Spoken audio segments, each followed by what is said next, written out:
Bien, bonjour à tous. Bienvenue pour cette deuxième édition du prix Cœur d'ado que nous avons créé en 2020 pour les collégiens. Donc, le prix Cœur d'ado a été réalisé avec des villes partenariat avec le collège Rachel Salmona au Tréport, avec le collège Louis-Philippe à Eux et le collège Louis Jouvet de Gamache, que je remercie pour leur collaboration autour de ce projet. Donc, comme l'année précédente, nous vous avons sélectionné 4 livres à lire et pour élire votre livre préféré à la fin de cette édition. Et puis le but aussi, c'est de vous faire rencontrer les auteurs. Et donc aujourd'hui, nous accueillons Lisa Balavoine qui a accepté de nous consacrer un petit peu de temps pour répondre à toutes vos questions, toutes les questions que les élèves ont pu nous envoyer par l'intermédiaire de vos professeurs. Voilà. Donc Lisa, bonjour, bienvenue. Bonjour, merci de m'inviter. Alors, je vous en prie. Alors, on a le grand plaisir de vous recevoir aujourd'hui. J'espère que la connexion sera bonne et donc que nous pourrons mener à bien cette interview jusqu'au bout. Tout d'abord, dans un premier temps, est-ce que vous pourriez vous présenter tout simplement pour les collégiens qui vont nous regarder? Oui, alors donc je m'appelle Lisa Balavoine, j'habite Amiens où je suis née, donc dans les Hauts-de-France. J'ai 46 ans, j'ai 3 enfants qui sont maintenant adultes ou adolescents, enfin voilà, qui sont en train de quitter la maison. Dans la vraie vie, je suis professeure. J'ai été professeure de français pendant 12 ans et maintenant, depuis une dizaine d'années, je suis professeure documentaliste dans un lycée professionnel à Amiens, un lycée professionnel automobile, donc composé globalement d'élèves qui sont des garçons, ce qui n'est pas pour rien dans l'écriture du livre que vous avez lu. Voilà. Et donc, Un garçon, c'est presque rien est mon deuxième livre. J'avais d'abord publié en 2018 un roman qui s'appelle Éparse et qui était voilà, plutôt pour les adultes. Et Un garçon, c'est presque rien est mon premier livre écrit pour les adolescents. Voilà. Très bien.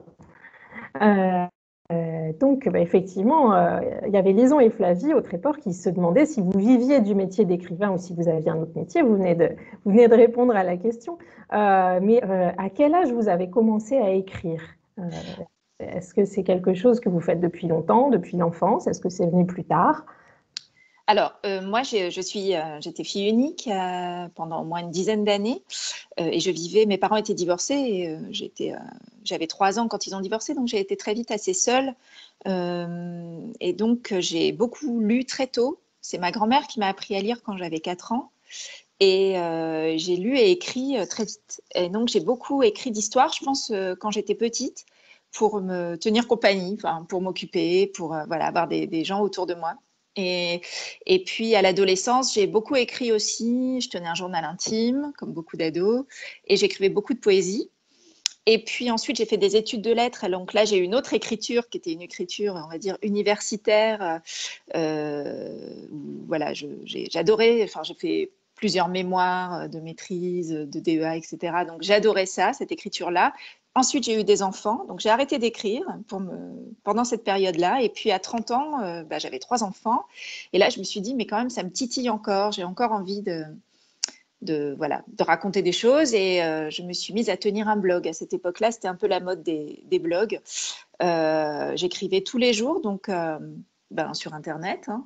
Et puis, à force d'avoir des commentaires de gens qui me disaient j'aimerais en lire plus, ça me plaît, etc., ça m'a encouragée à écrire vraiment. Et donc, j'ai arrêté de tenir ce blog. J'ai écrit un premier manuscrit, donc celui d'Éparse, que j'ai ensuite envoyé à des éditeurs. Donc, on va dire que l'écriture a toujours été là, mais pas forcément de façon constante ni régulière. Mais voilà, j'ai toujours un peu écrit, en tout cas, sans écrire forcément tous les jours. D'accord. Est-ce que vous considérez ça comme un deuxième métier ou c'est quelque Ouais. chose J'ai du mal à Oui, dire non? que c'est un métier. Enfin, pour moi, c'est pas vraiment un métier. D'ailleurs, quand on me demande, je vais pas dire je suis écrivain. Ça, c'est pas encore. J'arrive pas encore à dire ça. Je veux dire, j'écris un petit peu. Mais non, pour moi, c'est pas un métier. Tout d'abord parce qu'on peut, enfin, à moins de vendre énormément de livres, on ne peut pas en vivre en fait. Financièrement, ce n'est pas possible. On ne gagne pas du tout assez avec les livres pour en vivre. Donc, Oui. c'est plutôt, en fait, moi, je sais pas, une passion, quelque chose dont j'ai besoin. Je pense qu'on a tous un peu besoin d'une dimension artistique dans notre vie, hein, qui peut être faire des photos, faire de la musique, jouer d'un instrument. Voilà, moi, c'est écrire. Mais ce n'est pas un métier, non, c'est sûr. D'accord. Est-ce que ça a quand même changé votre vie d'écrire, d'être publié? Alors, ça la change et ça la change pas. Ça la change dans le sens où on a une forme de reconnaissance. Enfin, quand le livre est publié, d'avoir un éditeur qui vous suit, de voir le livre en librairie, de voir que des gens l'achètent, le lisent. Oui, ça a une grande valeur émotionnelle, en fait. C'est très fort. Et puis, il y a une forme de, comme je vous disais, de reconnaissance, de plaisir à avoir réalisé quelque chose qui existe. Maintenant, ça ne la change pas. Dans le sens où je vis toujours au même endroit, je vis toujours de la même façon, mais ça n'a rien changé. Ça change un peu le regard des gens parfois dans l'entourage, par exemple dans mon entourage professionnel, mes collègues ou mes élèves voient les choses un petit peu différemment. Ma famille aussi parfois, mes enfants sont très fiers. Donc ça, c'est super, ça fait plaisir. Et puis aussi, ce qui change, c'est que du coup, on est invité dans des librairies, dans des salons, comme aujourd'hui, par exemple, par une médiatrice. C'est des choses que je ne vivais pas avant de publier des livres. Donc oui, ça, c'est nouveau pour moi et c'est à la fois étrange et très plaisant. Voilà. D'accord. Et est-ce que vous avez d'autres passions que l'écriture? Ah oui, alors moi, moi, je fais beaucoup de photographie pour moi. Je pratique la photo, voilà. Après, j'aime beaucoup la musique. J'en écoute énormément. Je vais beaucoup voir des concerts. Je fais des chroniques aussi de musique pour un site qui s'appelle Section 26. Et puis, la musique est très présente dans ma vie. J'ai toujours eu des amoureux, par exemple, qui étaient musiciens.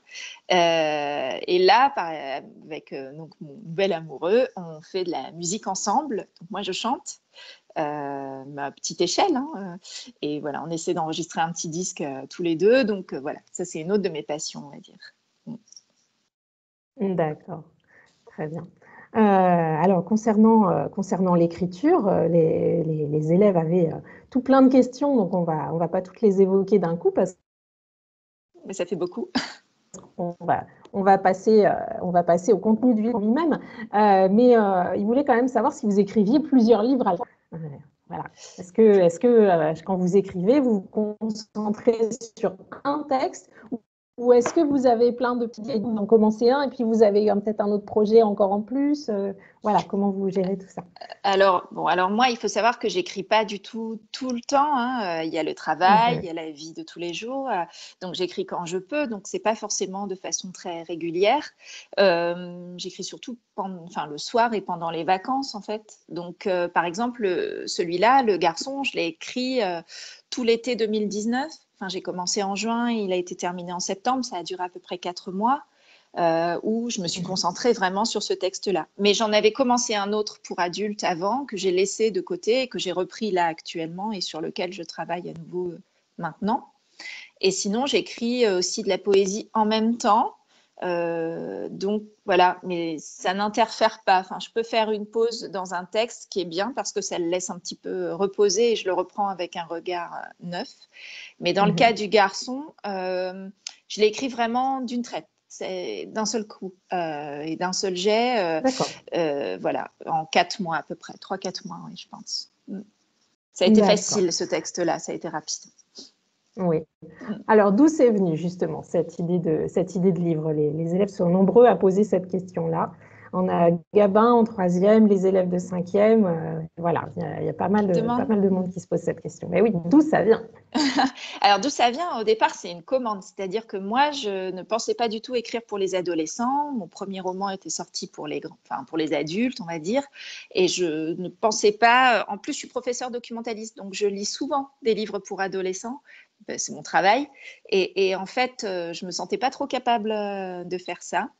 C'est l'éditrice en fait de Rajo qui m'a contactée parce qu'elle avait bien aimé mon livre pour adultes et elle m'a dit on aimerait bien trouver quelqu'un qui aurait envie d'écrire avec nous un texte en vers libre. Et c'est vrai que ça, moi, ça m'a plu. En fait, cette forme m'a plu. Moi, j'aime bien la forme, j'aime bien les formes différentes. Je ne saurais pas forcément écrire un roman voilà, d'aventure avec un début, un milieu, une fin, avec des longs chapitres, etc. Moi, j'aime bien ce qui est écrit de façon courte. Et du coup, ce qu'elle m'a proposé m'a plu. Par contre, le thème du garçon, c'est moi qui l'ai proposé. Peut-être parce que mon premier livre parlait d'une femme et là j'avais envie de changer complètement de point de vue. Et puis, comme je vous dis, je travaille dans un lycée où je suis entourée de garçons. J'ai moi-même un fils qui, à l'époque, avait 14 ans et demi, 15 ans, quoi. Et du coup, voilà, ça m'intéressait de parler des garçons. Et puis, c'est aussi lié à l'époque. On est dans une époque où, après l'affaire MeToo, les filles ont beaucoup repris la parole, ce qui est super, hein, vraiment. C'est super que les filles s'expriment et soient les héroïnes et sur le devant de la scène. Mais du coup, on parlait plus trop des garçons, ou alors seulement comme des agresseurs ou des personnes voilà, plutôt néfastes, on va dire. Et moi, j'avais envie de m'intéresser à un garçon qui ne serait pas voilà, qui ne serait pas violent, qui ne serait pas une brute, quoi, qui serait tout le contraire. Un garçon un peu sensible et qui justement trouve pas trop sa place dans cette époque.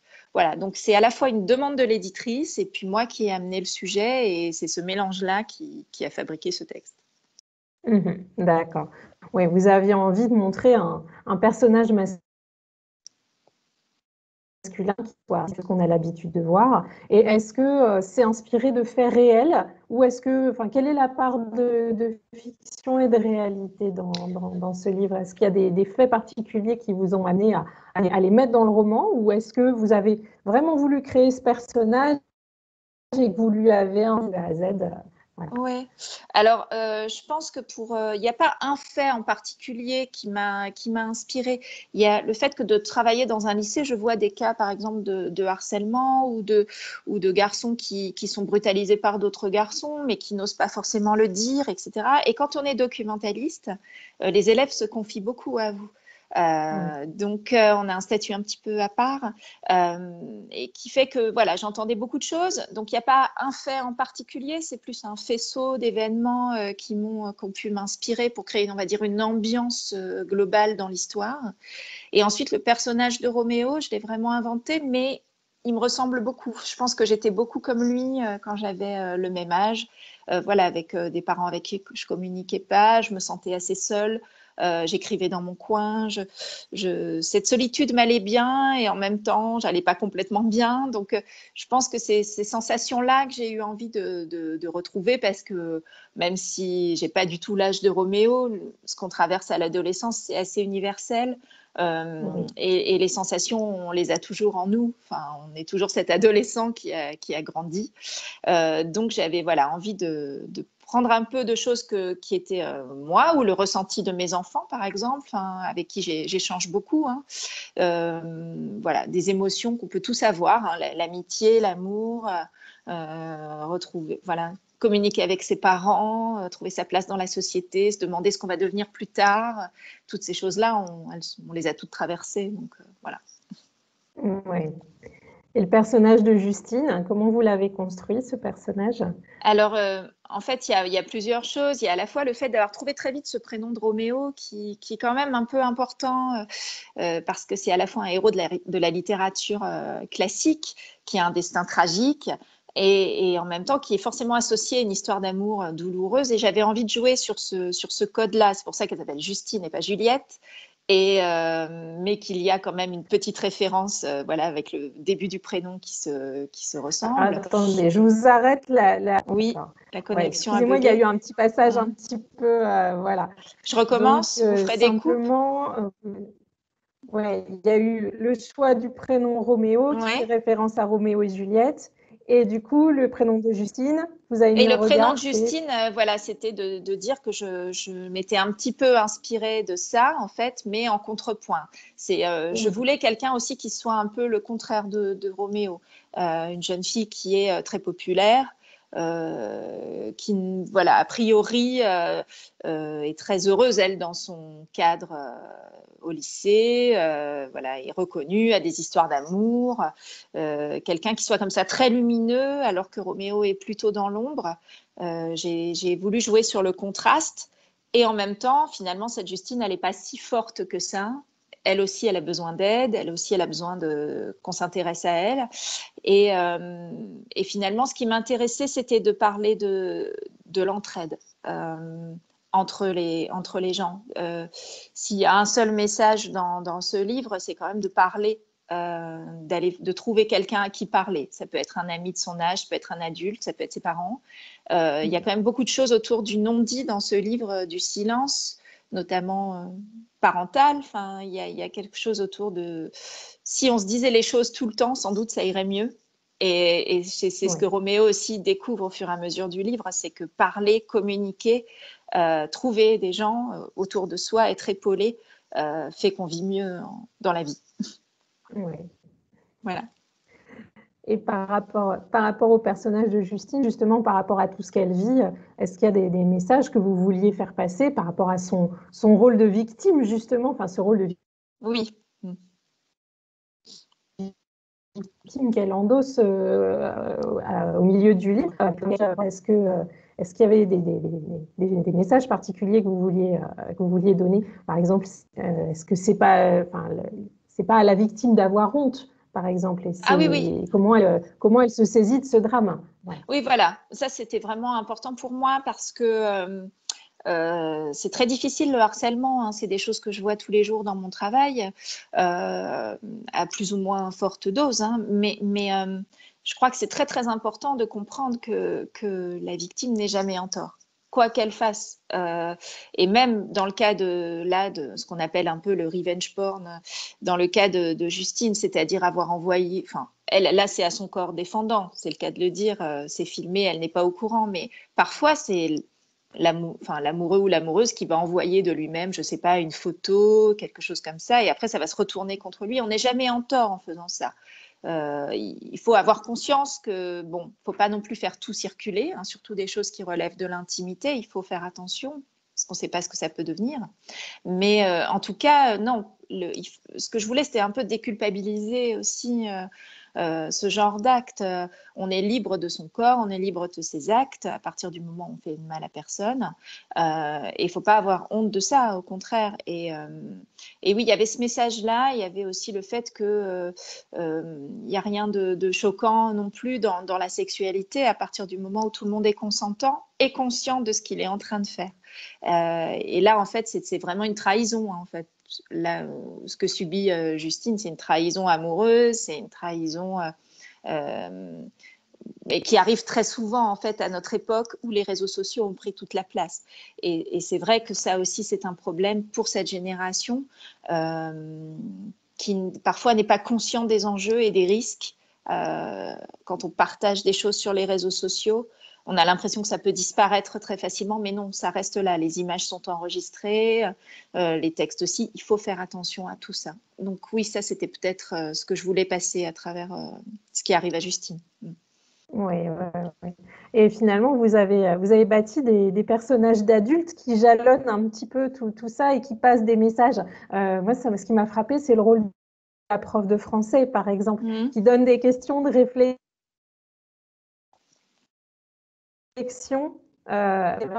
sur telle question, et puis elle les regarde en sachant très bien ce qui s'est passé. Et j'ai trouvé ce rôle-là assez intéressant. Et puis il y a le rôle de l'infirmière aussi lors de la visite consacrée à la sexualité, qui rappelle ce que vous venez de dire, justement, les points de droit à l'image.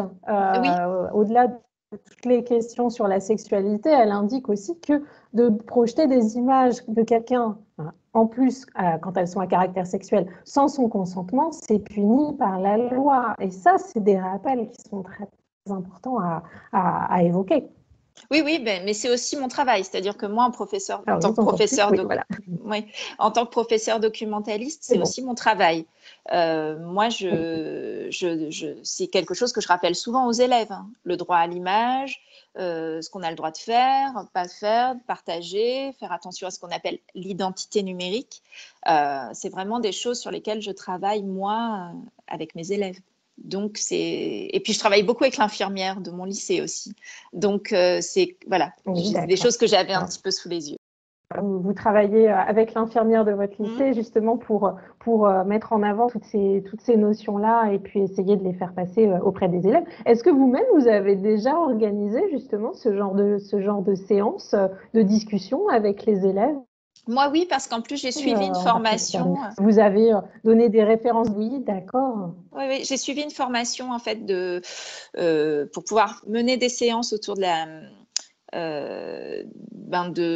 enfin, des cours autour de la sexualité, de l'identité sexuelle, du genre. Sont des questions qui m'intéressent beaucoup. Et je trouve qu'en ce moment, en plus, on est dans une société où tout évolue très vite sur ces questions. Et il faut quand même être un peu en phase avec les adolescents autour de nous. Donc, oui, ce sont des sujets qui m'intéressent. Donc, oui, je le fais régulièrement. Je fais aussi pas mal de cours avec mes élèves autour du sexisme, tout bêtement, de l'égalité garçon-fille.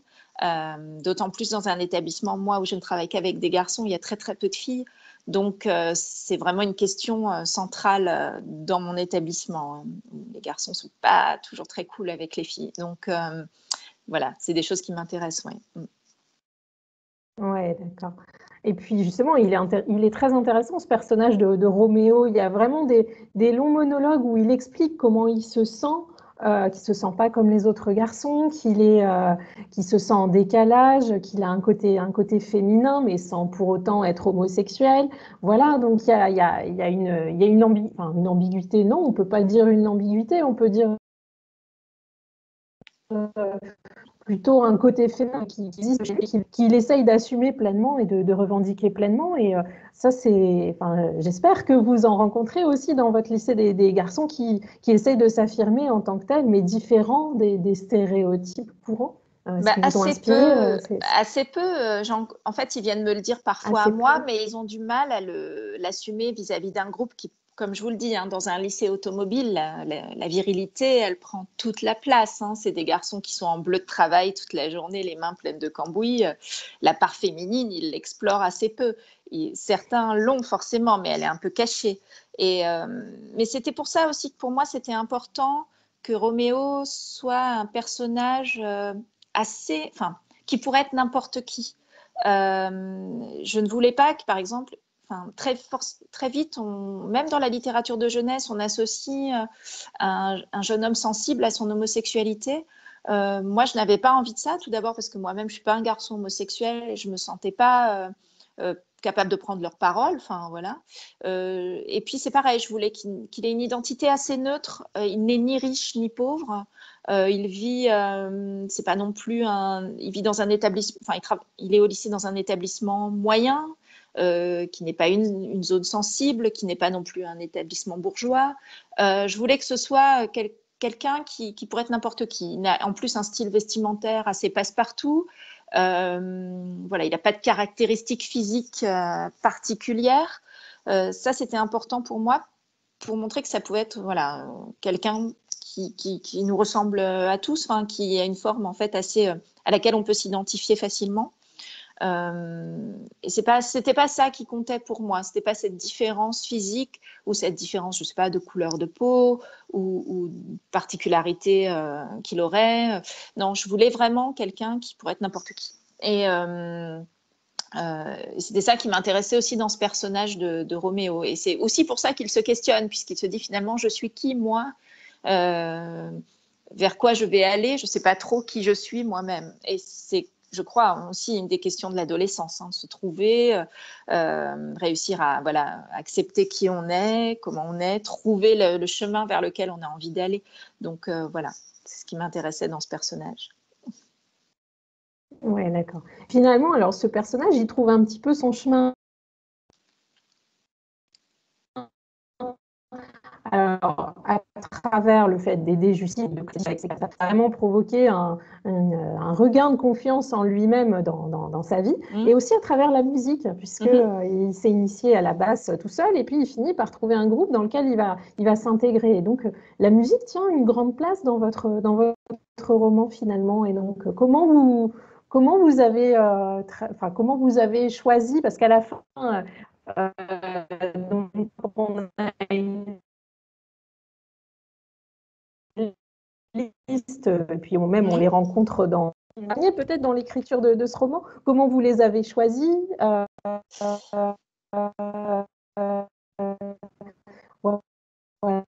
voilà, pourquoi?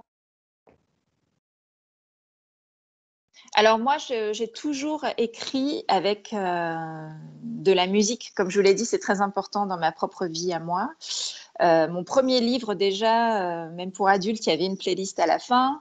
Ensuite, j'avais écrit, entre ces textes-là, j'avais écrit un feuilleton pour un magazine qui s'appelle Grazia et qui se passait dans un festival de rock.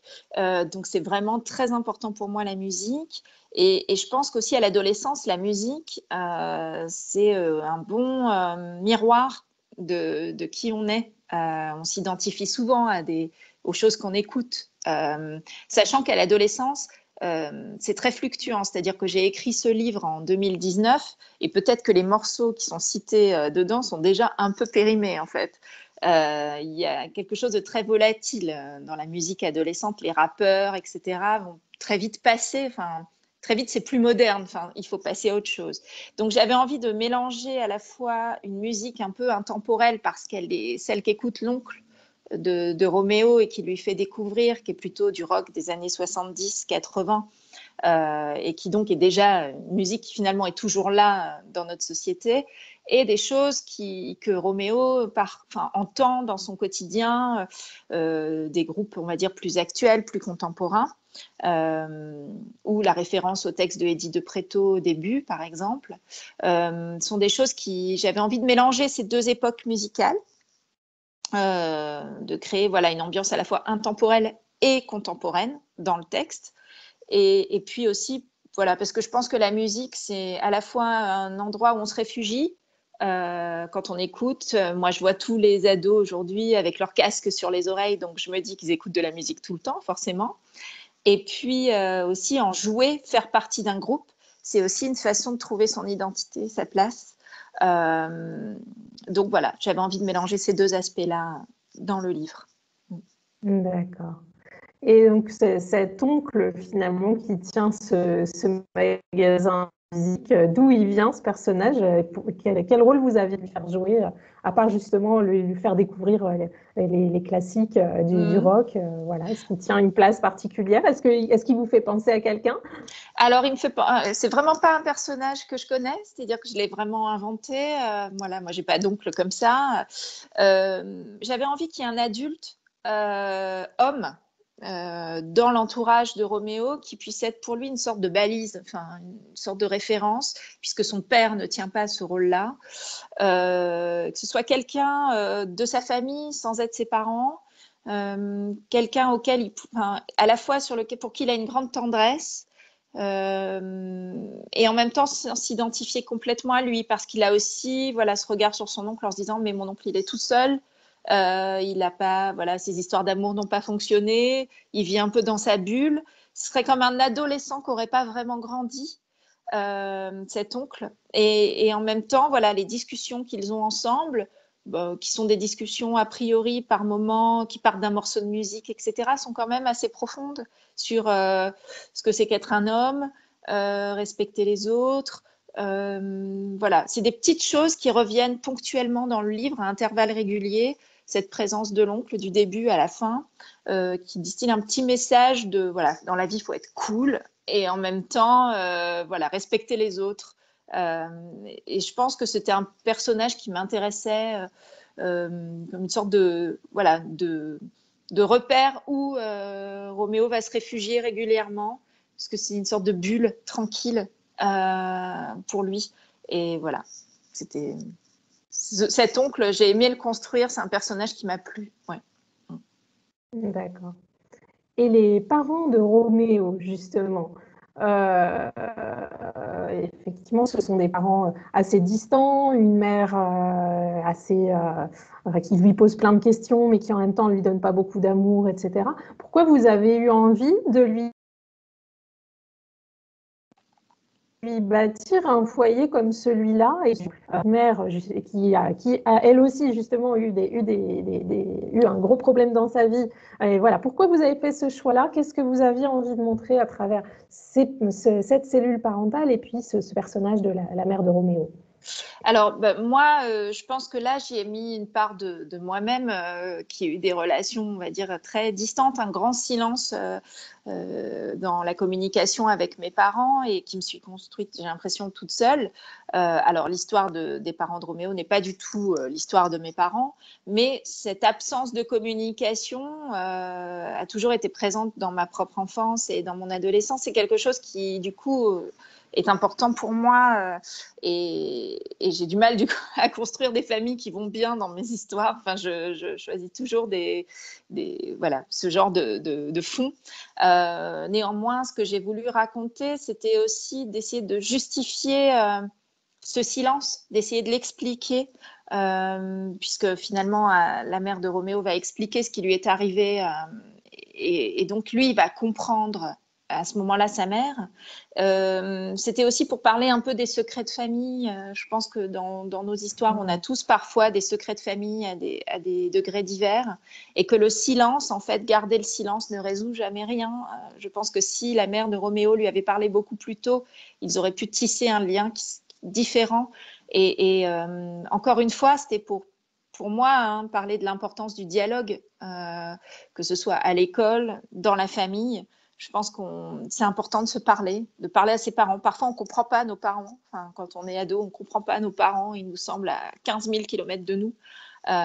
Parfois, il y a des raisons. Et c'est bien d'essayer voilà, braver un peu ce silence, d'essayer de rentrer dedans et de comprendre les choses.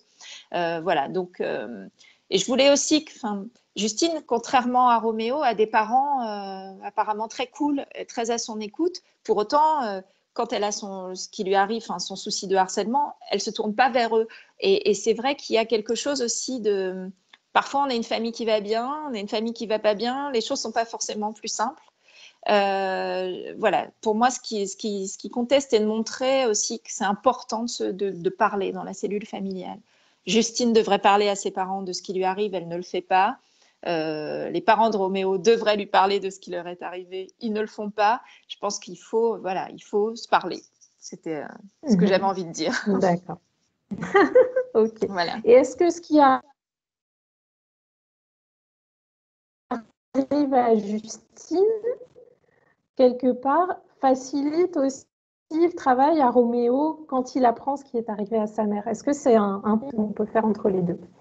Ah, mais complètement. Je pense que pour Roméo, en fait, bon, on le voit, hein, quelqu'un qui s'intéresse aux filles, mais pas forcément amoureusement. Enfin, il a quelque chose de l'ordre de. Puis avec Justine, c'est pas vraiment une relation amoureuse, c'est une sorte d'amitié amoureuse. Enfin, on ne sait pas trop.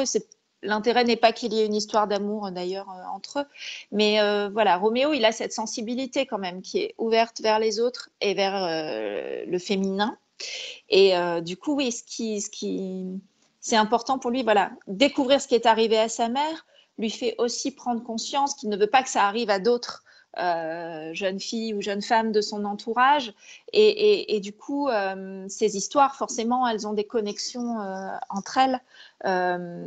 Et c'est intéressant, oui, ce que vous me dites sur le fait que ces deux histoires vont un peu se mélanger dans la tête de Roméo et faire en sorte que pour lui, ce qui est important, effectivement, c'est de défendre et respecter les femmes, les filles, dans toutes les situations possibles.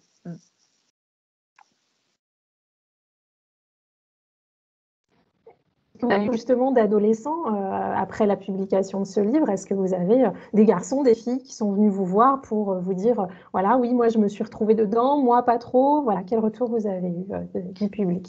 Alors, j'ai reçu plusieurs lettres, par exemple, d'adolescents qui ont lu ce livre, alors qui m'ont souvent fait part de choses qu'ils ont vécues eux-mêmes, plus ou moins douloureuses, parfois très douloureuses. C'est toujours un peu...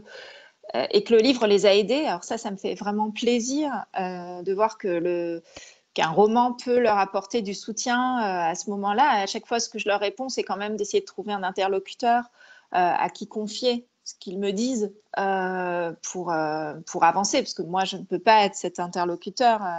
Je peux juste essayer de leur dire, il faut en parler autour de toi, de ce qui t'est arrivé, mais voilà. Après, sinon, ce sont des rencontres que j'ai faites avec des élèves des classes parfois que je rencontre, et où là, j'entends souvent qu'effectivement, beaucoup d'adolescents se reconnaissent, filles ou garçons d'ailleurs, dans le personnage de Roméo, à différentes étapes, hein, mais très souvent dans cette impression de ne pas être trop compris, de se sentir un peu seul, de se demander voilà, qui ils sont dans cette société.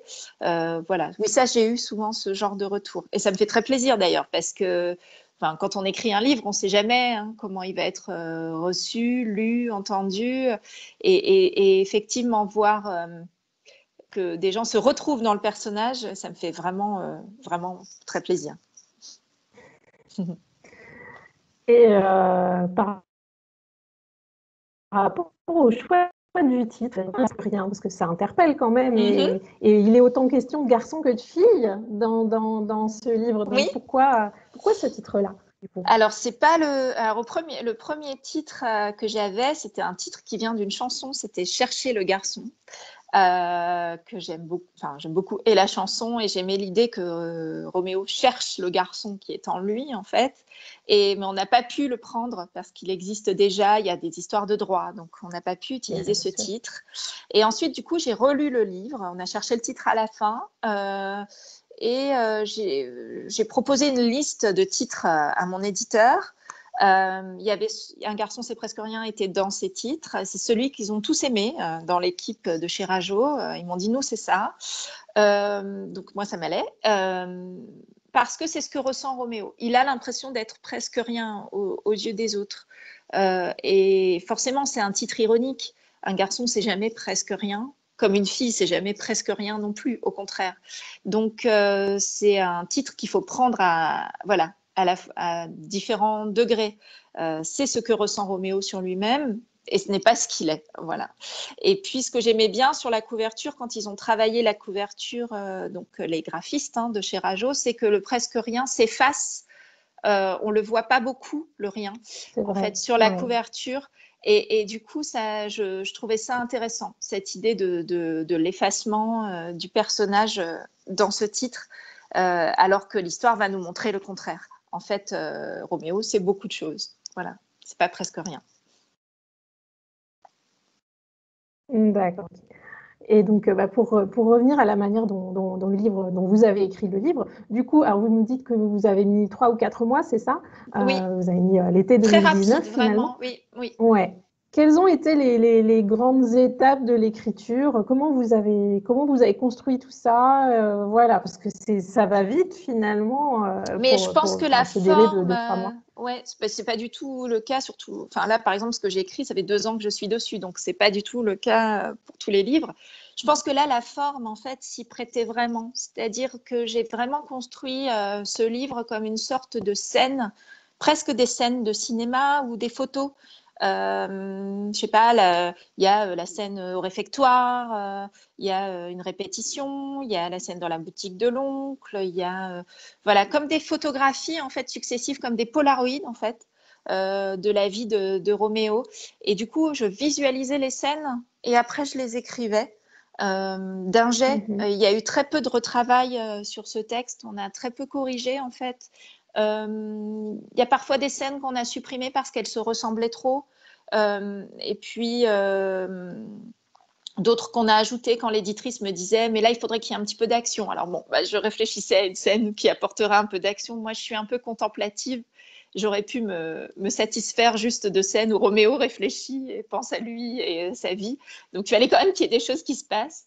Voilà. Après, par contre, j'ai eu assez vite cette idée du coma, la scène qui s'ouvre sur le coma et qui se termine sur ce coma et cet éveil.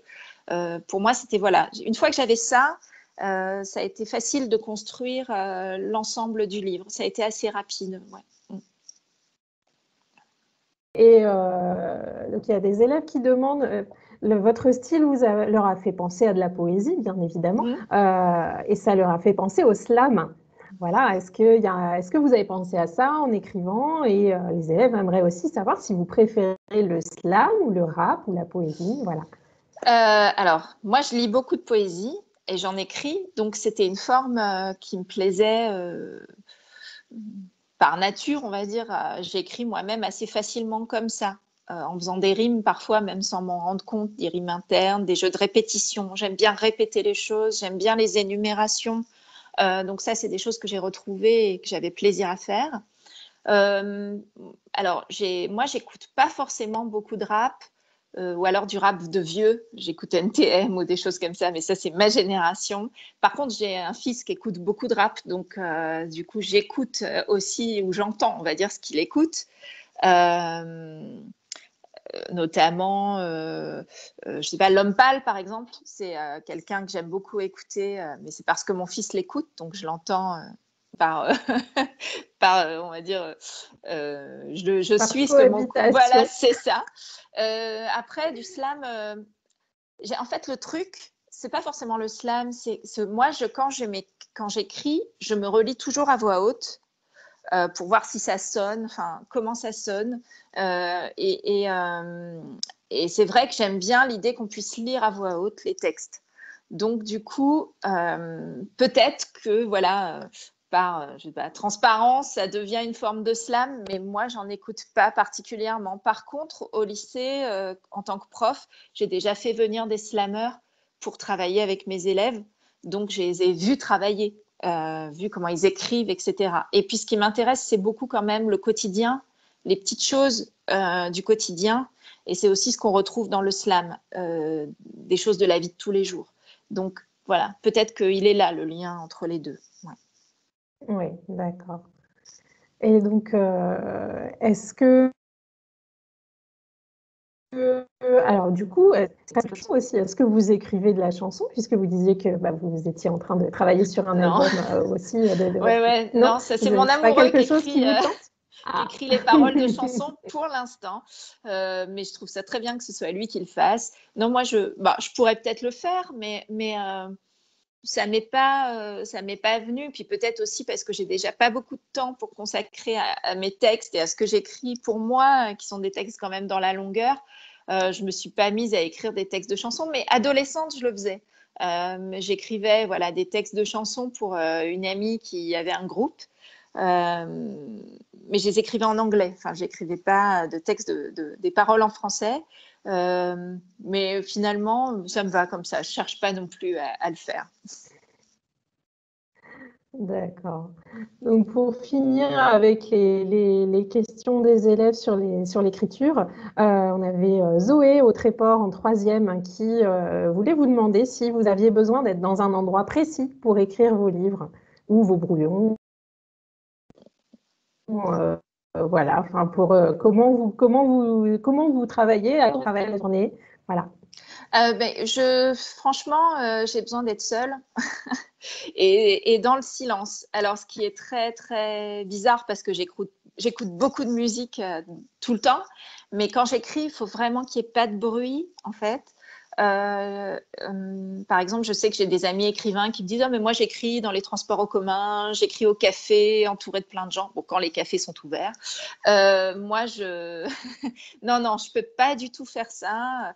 J'écris beaucoup dans ma cuisine, sur ma table de cuisine. Je sais pas, peut-être parce que c'est la pièce la plus lumineuse chez moi. Sinon, j'écris dans ma chambre, dans mon lit, quand j'écris le soir. Voilà.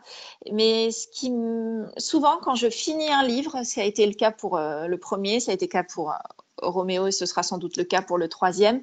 Je l'écris quand on me prête une maison, j'essaie de me faire prêter un endroit qui n'est pas chez moi, un peu isolé, une maison à la campagne ou une maison où je ne sors pas en fait, où j'ai pas d'activité extérieure possible. Et je termine souvent l'écriture voilà, dans un lieu qui n'est pas chez moi, toute seule, sans voir personne, pour le boucler ou pour les corrections, on va dire. Voilà, c'est comme ça. Donc, ouais, globalement, c'est quand même une activité très, très solitaire pour moi. D'accord. Et les élèves aimeraient savoir aussi si, quand vous écrivez, vous avez un emploi du temps strict, un objectif strict, c'est-à-dire, voilà, est-ce que je fais 200 lignes ce soir comment, enfin, comment vous structurez votre travail Non. Est-ce que ça dépend des jours, tout simplement? Ouais, ça dépend complètement des jours. Alors, on n'a plus de connexion pour l'instant. C'est bon, Dites-moi, je c'est vous ai bon? récupéré. Oui, c'est bon. Oui. Moi, ça dépend complètement. Je suis vraiment pas du tout un bon modèle pour ça. Je suis pas du tout régulière. Moi, j'aime bien travailler avec des deadlines. En fait, je procrastine beaucoup, je remets beaucoup au lendemain.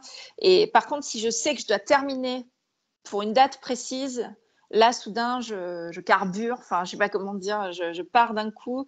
Quand j'ai travaillé parfois pour la région, des textes que me commande la région ou des magazines, là, je sais que j'ai un nombre de signes, par exemple, très précis à faire ou un nombre de mots. Et là, c'est comme ça, je travaille beaucoup plus vite. Parce que j'ai des espèces de cadres qui me sont donnés.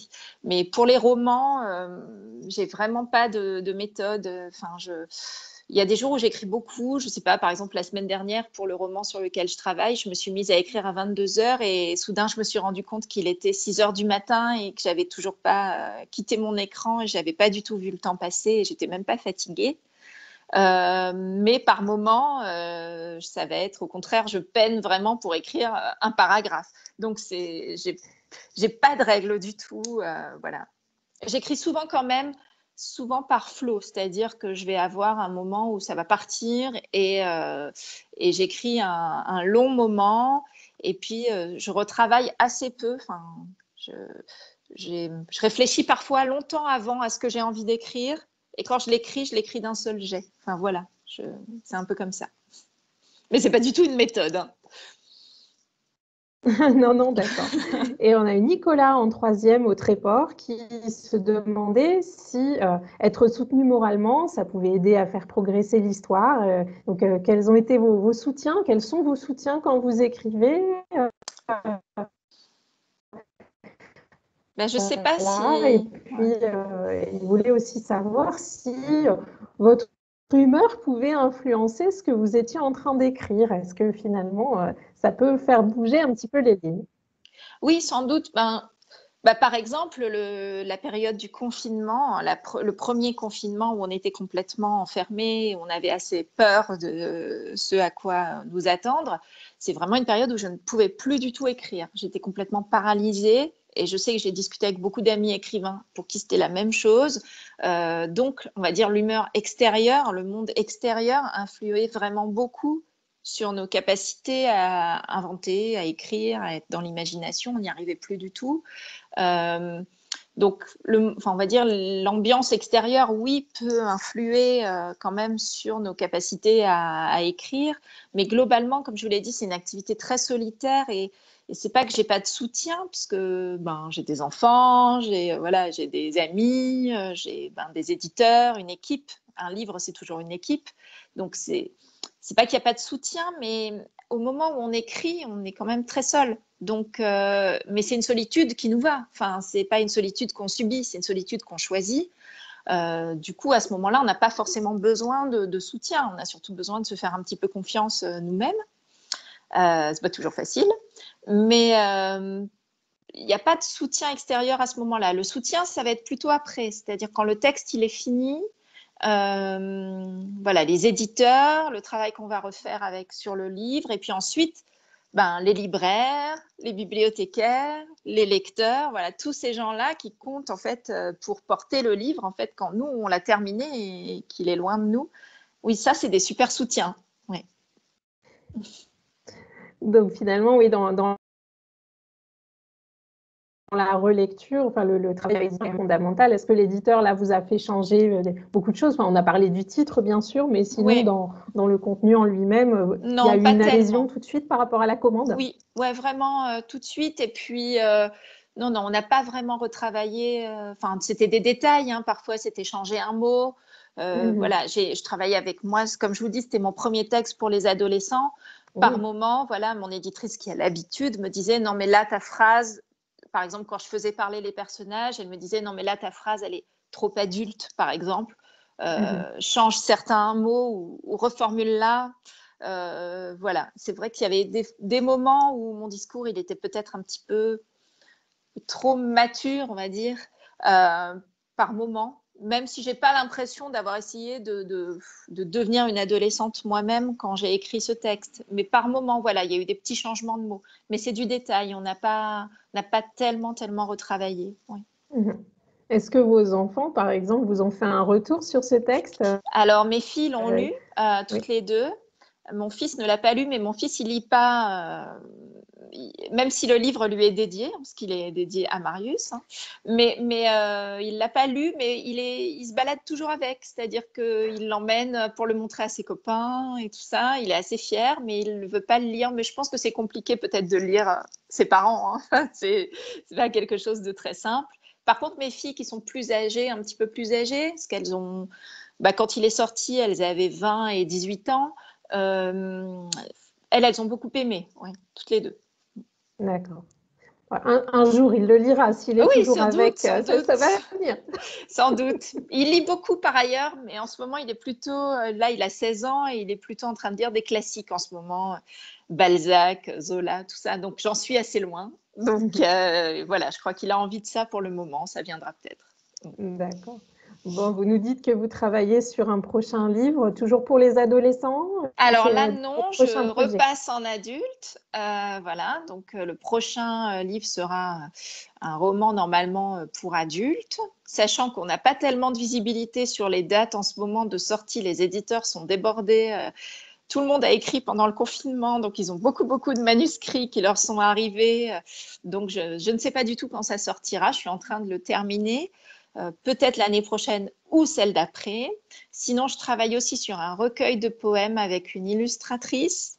Donc ça, ce sera pour un peu tout public, pas forcément, ou pour les grands adolescents, on va dire, ce qu'on appelle les D'accord. jeunes Quelle adultes. illustratrice? Quelle Alors, c'est illustratrice? son premier texte aussi, elle s'appelle Caroline Crusina. C'est moi j'aime beaucoup ses D'accord. dessins, c'est moi qui l'ai contactée pour lui proposer de travailler ensemble. Donc voilà, c'est un premier projet, on va dire. D'accord. Pour l'instant, elle n'avait pas encore fait de livre. Donc, on va voir si ça se fait, si on trouve un éditeur pour ce projet. Pour l'instant, on est en lecture par-ci, par-là, mais il n'y a encore rien de signé. Et puis sinon, je vais retravailler avec Rajo, oui, ça c'est sûr. Hein, on a envie de retravailler ensemble sur un autre roman pour adolescents. Mais pour l'instant, je cherche encore le thème. J'ai vraiment envie de faire quelque chose qui me semblera pour moi nécessaire, on va dire, et pas écrire pour écrire. Hein, donc, on a vraiment envie de retravailler ensemble, sans doute sur une forme encore en vers libre ou en tout cas une forme particulière. Pour terminer sur cette interview, si vous pouviez nous donner un livre, un film ou enfin, une série fétiche que vous emporteriez sur une île déserte, vous choisiriez quoi? Euh, C'est compliqué, hein, parce que j'aurais peur de m'ennuyer sur une île déserte à toujours regarder la même série, le même film, le même livre. Ce serait un petit peu compliqué. En fait, je pense que je Bon, n'emmènerais alors, pas. sans île déserte, Ah, qu'est-ce que vous avez envie de faire découvrir? Voilà. alors, pour des adolescents, je pense que quand même, je leur conseillerais de lire un livre que Roméo lit dans mon livre qui s'appelle L'Attrape-cœur de Salinger. Voilà, histoire d'un personnage adolescent, un garçon aussi qui a une errance dans New York, qui traverse plein de choses. Et c'est un roman qui date déjà un peu et qui pourtant, je trouve, est encore très contemporain. Donc, je leur conseillerais L'Attrape-cœur.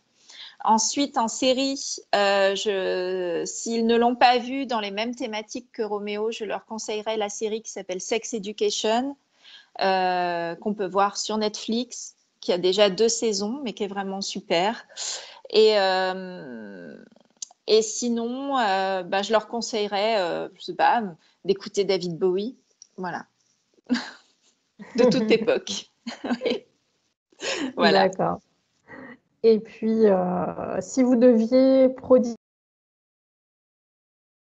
prodiguer quelques conseils à des élèves de tester l'écriture, vous leur diriez quoi, par exemple? Oh, mais je pense qu'il faut écrire en fait. Il faut écrire. Ça peut être commencer par écrire des petites choses du quotidien, écrire, avoir un carnet sur soi, et puis écrire des fois des citations. Je sais pas, on voit un film, il y a une phrase de dialogue qui nous plaît, la recopier. Quand on voit un endroit qui nous trouve beau, quand on est ému par quelque chose, écrire, essayer d'écrire ce qu'on ressent. Partir de là, de petites choses, de rien du tout, enfin de petites choses du quotidien, et à partir de là, voir comment une petite chose peut nous inspirer une histoire, et se faire confiance. Je dirais pas forcément écrire tous les jours, mais en tout cas, quand on ressent quelque chose de gai, de triste, essayer de mettre des mots dessus. Voilà. Et puis à partir de là, se dire qu'écrire, c'est un bon moyen aussi d'avoir un ami. Enfin, l'écriture, ça peut être un ami. Enfin, je ne sais pas comment le formuler, un ami pour soi. Enfin, le papier, le stylo peuvent être des amis et des confidents, etc. Et je pense que c'est voilà. Après, les conseils, si on veut être publié, il y en aurait plein. Il y aurait surtout de ne pas se décourager parce qu'au début, on va vous dire non et on va avoir des lettres de refus, etc. Et non, il faut pas se décourager. Il y a beaucoup de gens qui écrivent. Je crois que c'est un Français sur deux qui a une petite pratique d'écriture. Mais si ce qu'on écrit est bien, on trouvera quelqu'un qui aura envie de le lire et de le partager. Donc voilà, ne pas se décourager, ça peut être un chemin de longue haleine, hein. Moi, j'ai commencé finalement à être publiée à 43 ans, donc il n'est jamais trop tard. Et, et puis, je crois, voilà, c'est important aussi de savoir pourquoi on écrit. Je crois que ce qui est bien, c'est d'écrire pour soi avant tout. Les lecteurs, ça vient après. C'est important pour soi. L'écriture, comme toute démarche artistique, je crois que c'est bien d'avoir une démarche artistique dans la vie, quelle qu'elle soit.